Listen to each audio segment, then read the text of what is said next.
હાલ ભાવનગરમાં કાળઝાળ ગરમી પડી રહી છે ત્યારે ભાવનગરનું તાપમાન 42 ડિગ્રીને પાર પહોંચી ગયું છે ત્યારે લોકો લૂથી બચી શકે તે માટે મહાનગરપાલિકા દ્વારા શહેરમાં ORS પાણીના પોઈન્ટ ઊભા કરાયા છે જે લોકો માટે વરદાનરૂપ સાબિત થઈ રહ્યા છે।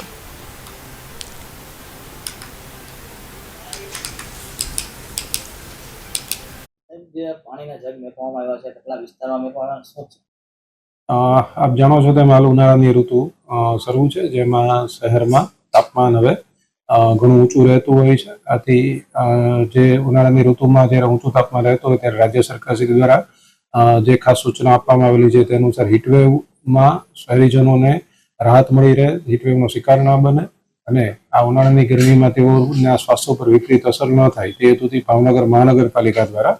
શહેરમાં અલગ અલગ 15 જેટલા જાહેર સ્થળો અને સર્કલો ઉપર શહેરીજનો માટે દિવસ દરમિયાન ઠંડુ પીવાનું પાણી તેમજ ORS મિશ્રિત ઠંડુ પાણીની વ્યવસ્થા કરવામાં આવેલી છે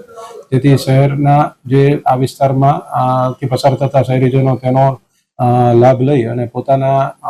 સ્વાસ્થ્ય ઉપર ગરમીની વિપરીત અસર ન પડે અને ડિહાઇડ્રેશનથી બચી શકે તે માટેની કામગીરી હાથ ધરવામાં આવી છે।